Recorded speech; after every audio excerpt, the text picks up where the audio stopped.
Hey, it's Cosmic Trials, and I'm back with some more Turbo. I tried a few things after Namesticker Goblin got banned. Just trying to make the go wide fast strategy work. And like I suspected, there's nothing that really came close. There was a way of building it where it would work okay some of the time, but it just wasn't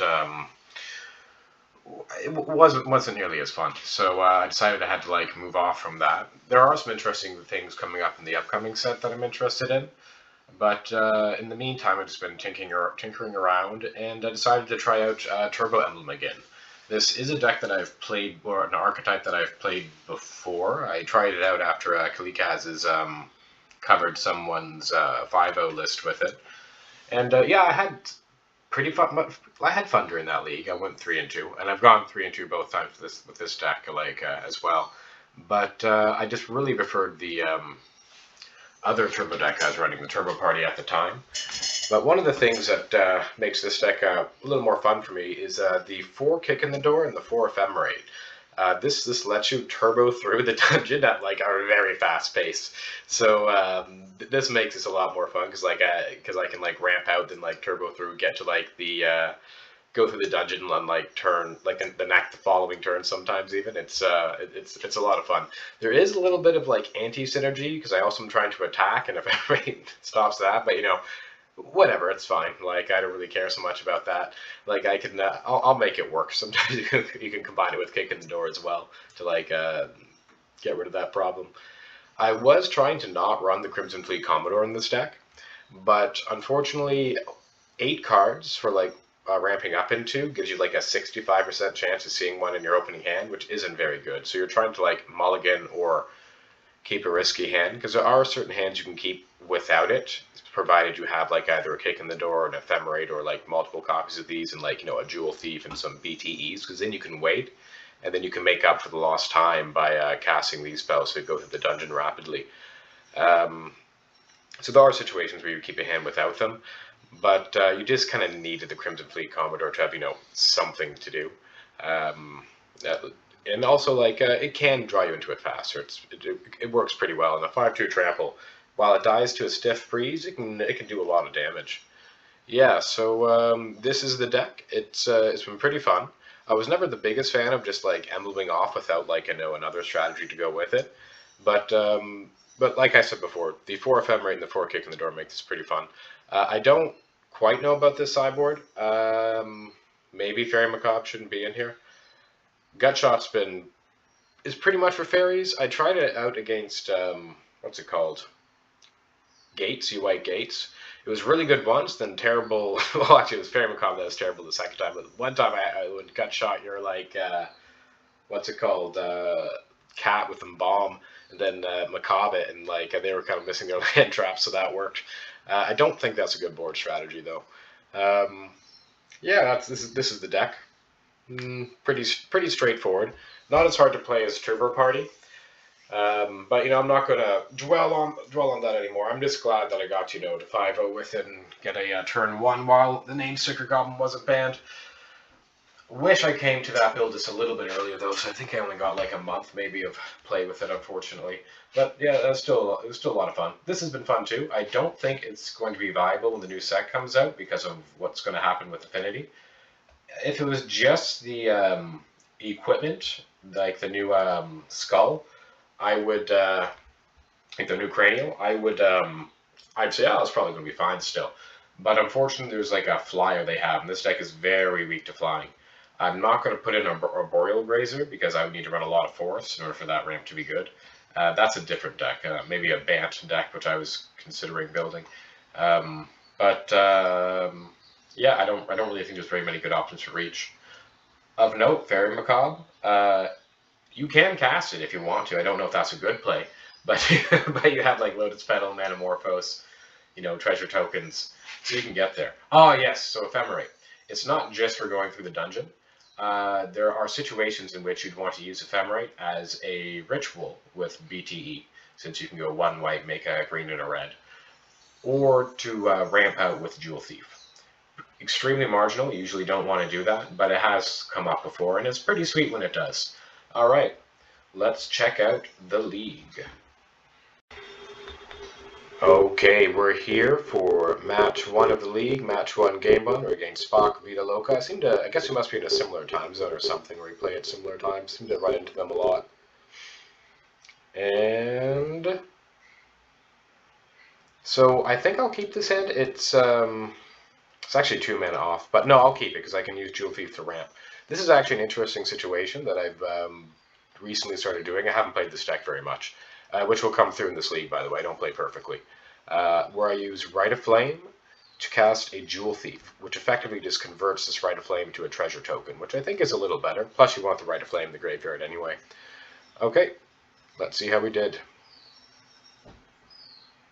They go Mountain into Blast Runner. So this is Burn. I haven't played this matchup very much with this deck. I think this might be like the first time that I remember playing it in League. I may have played it for a previous time I played this deck. So that's a pretty good start. Let's see what we can do. I go Rite of Flame. That second Rite of Flame was pretty good. That's going to help me use this kick in the door and probably leave up these Ephemerates as well. They grenade me down to 11. It seems like a pretty aggressive use of grenade, but maybe that's what they want. I go Rite of Flame into Paladin, and they're tapped out, so that means that I can go get this Mountain, and then just go ham here. I put the counters on the Jewel Thief, because I figured if they had a Lightning Bolt, they would have killed this on their previous turn. And they concede. Okay, on to game 2.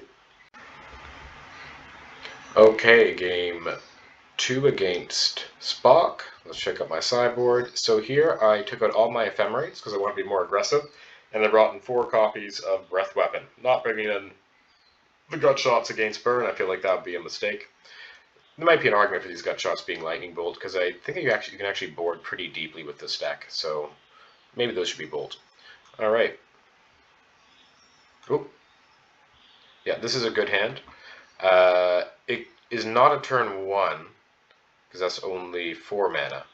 It could be, though. Let's see if I'm willing to do a 4-1 if I draw a land, because I might just wait till turn 2 anyway, because I have this Breath Weapon. There's Implement of Combustion. I play a Sandstone Needle. I could have gone for a turn 1 there, by the way, but I chose not to. I think it would have been better to have gone turn 1. And I go Mountain into Rite of Flame, Metamorphose to Goliath Paladin into Forest. Yeah, probably. Like, I get to keep the Sandstone Needle around, so I can now, like, Breath Weapon if they populate the field. Whereas if I went for a turn 1, I'd have to wait. So maybe that was right. We'll see. Yeah, because that means I get Breath Weapon this turn. So yeah, I guess that did work out, actually. So I forge onto my Goliath Paladin, and I swing in with 5. They go Goblin Tomb Raider into Goblin. But yes, a really good thing, actually. You left the mana open. Alright, and they get in for a bunch. So I just go Breath Weapon. Wait, no, I would have had the... No, I would have already had the Sandstone Needle because I didn't tap it. Never mind. All right, and that was the match. On to match 2. Okay, match 2 against Jibbybot. I will check out my hand. Yeah, this is a turn 3. Hopefully that's fast enough. There's my Woodlot. I play Woodlot first in case I want to cast this Jewel Thief. So there's a Delver of Secrets, which I don't like to see. I just play a Sandstone Needle and I pass. They go Thought Scour. And they get him with a 3-2. I go Song into Jewel Thief into Avenging Hunter. Now this does play into Force Spike, but I don't think it's enough just to have one lonely little Avenging Hunter on the battlefield. Plus, it means that I can leave Ephemerate up. That's what's really nice about this first part of the initiative, is that it lets you get the land you need to cast the 1 mana dungeon effects, like Ephemerate or the Haste one. They get him for 3. And I go down to 14. The best thing for me is if they were to try to snap this and they don't have a Force Spike. Alright. I get in for 8. I take the initiative and I forge onto my Jewel Thief. Now, I was tempted to try and forge into my Avenging Hunter here, just to have like a bigger creature, but I don't know. I wanted to spread it out onto the Jewel Thief there. That could be a mistake, because this deck does run 5/5s. There's a Tolarian Terror. They get in for 3, and I'm down to 11. Oh, and why didn't I cast my Crimson Fleet Commodore last turn? I didn't want to lose my Hickory Woodlot in the face of counter magic, and I also and they dispel, so that's pretty much the ball game there. And I also didn't really want them getting the Monarchy, because it's better for them than it is for me in that situation. Alright, so I lost game 1, but let's see if we can bounce back game 2. Okay, game 2, we'll check out the sideboard here. So I brought in all 5 of my red blasts, and I took out an Ephemerate and 2 Kick in the Doors and both my Crimson Fleet Commodores. I take these out was because they're just such like a blue blast bait. Like I don't really want to, and also I really don't want to give them to have the Monarchy even like once. I need to like try and limit the cards they can draw as much as I possibly can. I don't want to give them card draw. All right, and I don't think I can keep this. It's just too likely to fizzle. This is a turn 3 again. Hopefully I can go off a little earlier. Alright, let's see. I bought him one of the Paladins and I play a Sandstone Needle. They go Delver of Secrets. There's an Ephemerate. They go Delver Brainstorm, and then they go Lorien Revealed, and they get him for 3. So I'm going to try and resolve something here. That was a pretty good hit in the Seething Song. I don't want to cast it here, though, because Blue Blast will rack me in that situation. I wouldn't even get to resolve the Avenging Hunter. They go Thought Scour. Now they get him for 3. I'm down to 14.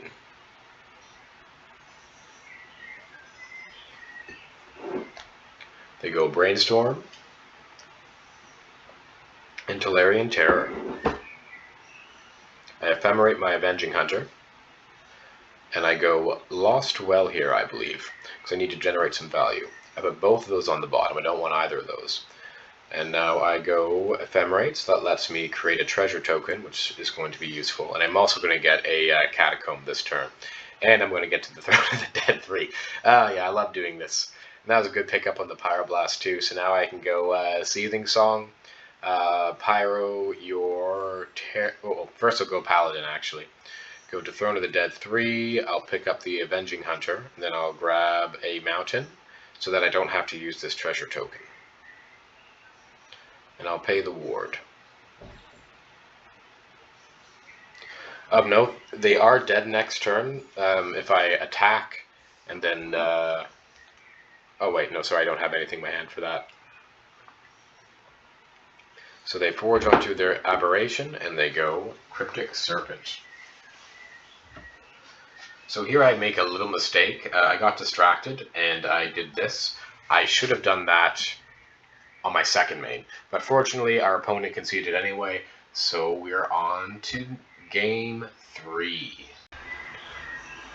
Okay, game 3 against Jibbybot. This is for all the marbles. Let's see. This is pretty close. I'm going to keep it. It's just 1 mana shy of casting this Goliath Paladin. And I also like having these Pyroblast as well. They go Consider. And they play Island. I'm going to cast one of these Lotus Petals. Cast another Lotus Petal and pass the turn. So why am I playing these out now? Instead of like disguising what I have in my hand? The first one I definitely want to, not even for the discard, but I'd rather have them on the battlefield. I don't want these really getting countered so much. Although now I don't mind that I drew another one. So I'm just going to go through Manamorphose here, trying to draw out some counter. And there's my BTE, and I'll play another Lotus Petal. And they elect to Force Spike that one, so I can't do anything this turn. That's fine though. I'll pay the mana.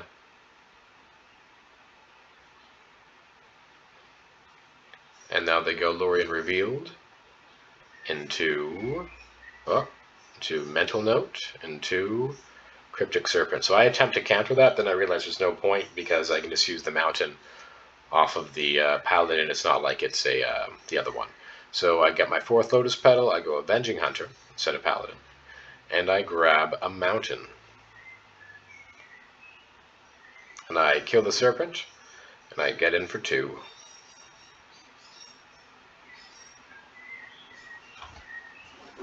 Our opponent goes Mental Note, and they tap out for Murmuring Mystic. I again try to catch her, but I'm like, wait, just use the mountain. And I forge onto my Avenging Hunter, so it's looking pretty good so far. I am still kind of weak to a snap, because I doubt this Pyroblast will win against open mana. And they're down to 9. They go Brainstorm, and they concede. And there was an argument for attempting to counter that Brainstorm there, but I don't think it was a very good one, but it looks like they were desperate, so that would have worked. Okay, on to match 3 of the league. We're currently 2-0. Okay, match 3, game 1 against Pedra Stone. Let's see how we did. Come on, there we go. Can't keep that. This I think I'll probably keep because I don't want to go to 5, and it's pretty good if I draw an initiative creature. Or my Orc. It's risky, but so is going to 5, so I'm just going to take the hand that's actually pretty decent, and then hope to be okay. It's another blue deck. So I go Plains, and I go BTE, into Jewel Thief. Again, Force Spike wrecks me here, but I'm not going to play around it. So now I have 4 mana, so I can cast the Avenging Hunter if I want to play into counter magic, which I do not. So instead I'm just going to get in for 5.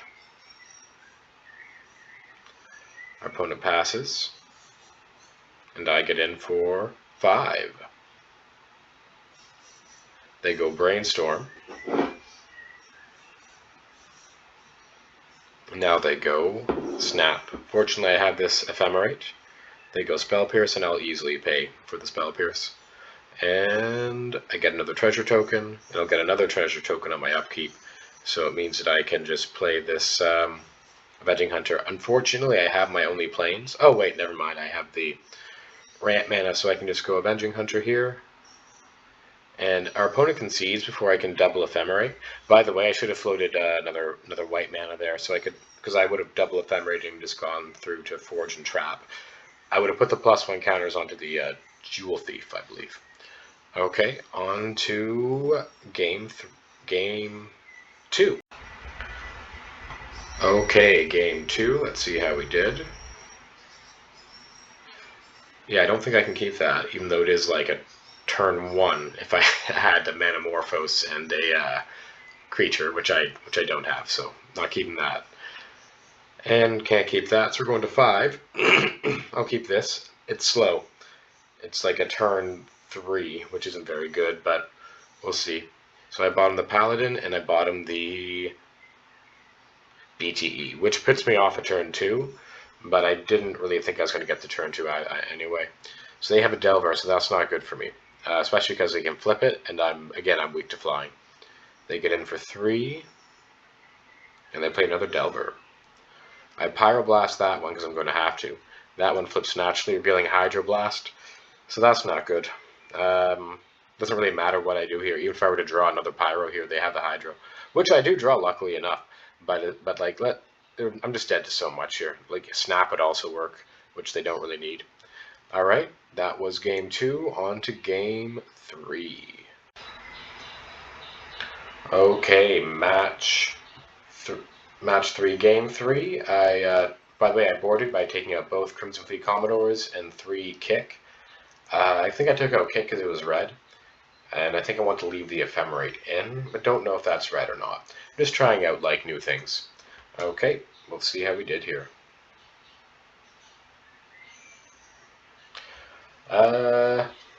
Can't keep that. I was considering it though. Yeah, I'll keep this. It's 1-ish mana shy. Oh, that's right. I remember this one. Here, I should have gone what I did last time. I've gone BT. Oh, I did. Well, never mind. So I go Rite of Flame into Jewel Thief, and they brainstorm. And I go Jewel Thief. Oh, I remember that. This was fun. So here I take a really risky line. They go Thought Scour, and I'm like, no.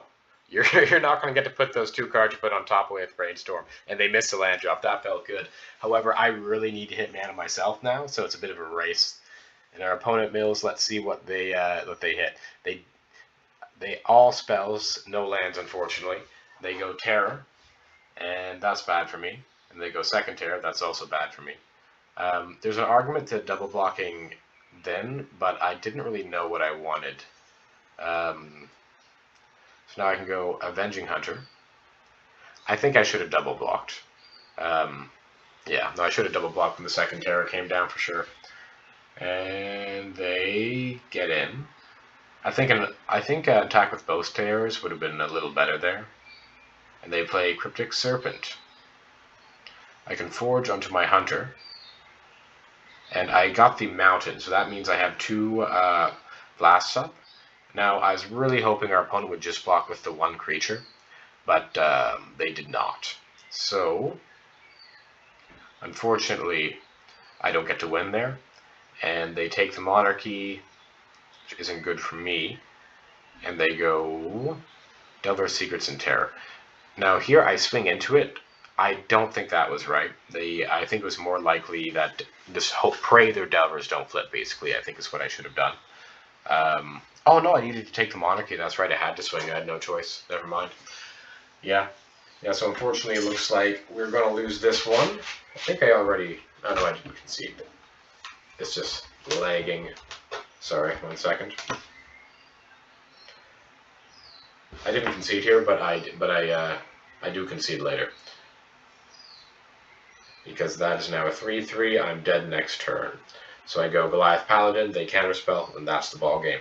Alright, we're now 2-1, on to match 4. Okay, match 4 against Mares. Let's see how we did. Yeah, I can keep this. This is a turn 1, 2, 3. It's not a turn 1, but it is a turn 2. Unless I draw an untapped land. Of course, I don't even know if I would turn 1. Maybe I... Well, I'm on the play, so I don't get the option of drawing the untapped land. They go Implement a Combustion, so it's burn. I can go Seething Song into BTE into Avenging Hunter. I use the Rite of Flame because I think that's more valuable. Sorry, I want that in the graveyard. And Seething Spirit Guide I think is a little more valuable than it. And the Lotus Petal as well. I now can go Forge onto my BTE because I want to play around Galvblast a little bit. I also have both of these Ephemerates, so that means I can protect pretty well. So they go Galvblast, I'll Ephemerate my Avenging Hunter. I'll go to Trap, and our opponent concedes. Okay, on to Game 2. Okay, Game 2. I don't think I changed my sideboarding strategy too much. Looks like I took out 2 Crimson Fleet Commodore and 2 Ephemerate. Crimson Fleet Commodore is just pretty weak to Lightning Bolt, so I don't really want it in there. Okay, let's see how we did. Alright, I don't think I can keep this, although I really want to. That's better. Okay, this is a turn 3, but it has a Breath Weapon and a Jewel Thief. And they go Goblin Blast Runner. I go Hickory Woodlot, and they go Goblin Tomb Raider, and they get in for 1. I play a Sandstone Needle, and they get in for 3. I take it here rather than white, because I really wanted to play more creatures. They didn't. But it does mean that I can play both this... oh, I couldn't play the Jewel Thief as well, actually. Thought I could, but I could not. Alright, and they go... Ren's Resolve, which I'm glad to see. Another Ren's Resolve. So it looks like they're not drawing too well here. Ah, I should have chose Forest. Yeah, that was a mistake on my part. I could have just played the Jewel Thief and then had Ephemerate up regardless with the treasure token. That was a really poor play. I did draw the Ephemerate, but I don't know, I kind of want to keep the counters on this Avenging Hunter here. Oh, boof. That's brutal. I don't even know if playing the Jewel Thief would have worked there. Probably not. It looks like our opponent was playing around the breath weapon by holding this back. And I get in for 7. Unfortunately, 6 is not 5, so I believe I'm dead. Oh, wow. Really close, though, apparently. My top card was, what's it called? Kick in the door. That would have been lethal. Oh, well. All right. On to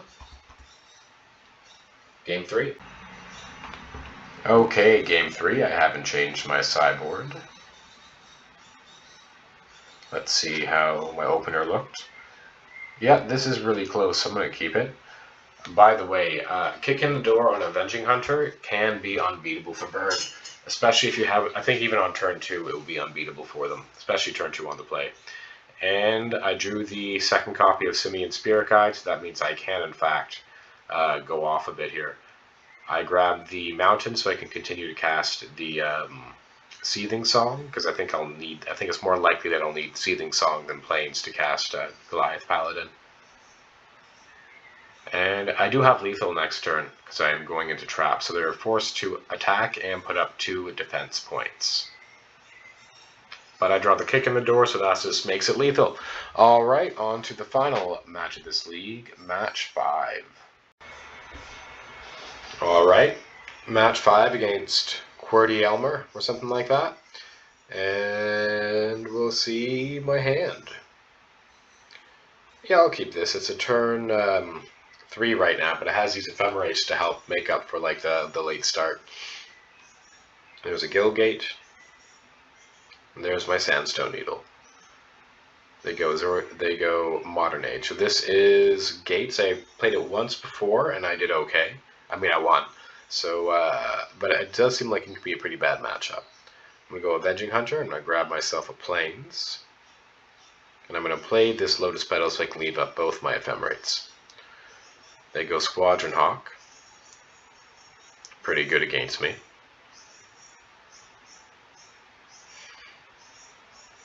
And I go Forge onto my Hunter. And I play Goliath Paladin to play around Prismatic Strands a little bit. And I go Trap onto, and I go Trap. Then I go Lotus Petal, and I swing in for 7. I don't cast the Ephemerate here to begin turboing through, because I want to protect against Journey a little bit. They get in for 1. However, here I realize that if they get to play another island, then they have double counterspell open, and I'm kind of weak to, and I'm not actually able to get the monarchy back, the initiative back the way things stand. So I decide to go for it immediately here, and if they have the Journey, then they have the Journey. And they go Outlaw Medic instead, so that's good for me. Plus, if they had the Journey, then they wouldn't have had Strands open, so I'm going to Ephemerate my Goliath Paladin, throw into the Dead 3, grabbing Crimson Fleet Commodore, that's pretty good. And I get to go through the initiative a second time, which means I can grab the Mountain to cast my Kick in the Door on my Crimson Fleet Paladin, which puts me into Forge, which makes my Avenging Hunter a 9-8 and a 9-6. So that was pretty sweet. That's a lot of action. Alright, on to Game 2. Okay, Match 5, Game 2. Let's check out my sideboard. Alright, so here, yeah, I didn't bring in my gut shots here. I just brought in like 4 Red Blast and 2 Very Macabre for both the cat and the Prismatic Strands. I think I should have brought in my gut shots. I brought them previously and it was good, so I think I should have brought them in again. But let's see how we do. There's a Macabre and a Seething Song. I don't know if a Fairy Macabre's like, you know, I should bring it in for Prismatic Strands or not. From this hand, it's looking like no, because I have so many of these, and I don't have any white mana, so this is a pretty risky keep, actually. There's a Forest, and it's slow as well, so I really needed to draw Manamorphose there. And their opponent's just like swinging with the cat, and yeah. So I think I concede here, because it's just so unlikely that I was going to be able to win through that. Maybe that's a little bit early, but I don't know. Alright, on to... Okay, here we are for the final game of the league. And I don't think I can keep this hand. We'll have to try for something that's a little faster. This is slightly faster. Let's see if we can get there. Hopefully we play well. I think I started playing pretty poorly during this point. Like, I don't think I should have conceded there. I know why I did. I was pretty disheartened because I forgot to bring in my gut shots. And I was getting, like, beaten down by this Squadron Hawk. But I probably should have, like, at least made them have the counter spell. I don't know. Anyway, they go Squadron Hawk, and they pass it back. So these Fairy Macaques are looking pretty terrible here. I don't think I'm going to bring them in again against Gates here. I'll probably just try and go for more of like the gut shot Pyro plan. They get in for 1. I go 3. They take it. I was hoping they would block. I can go Goliath Paladin. Unfortunately, this gets rid of most of my mana. I do have 2 red spells left back here, but they have this Squadron Hawk that's just beating me down right now pretty brutally. And they take the initiative and they play a Journey, which is pretty brutal, because that means I can't take the monarchy back, so I just concede there. So a little bit of a sad end to the league, but you know, I'm only human. All right. Also, I don't know how good this matchup is for me. I haven't played it very often. All right. Hope you enjoyed the video, and see you again.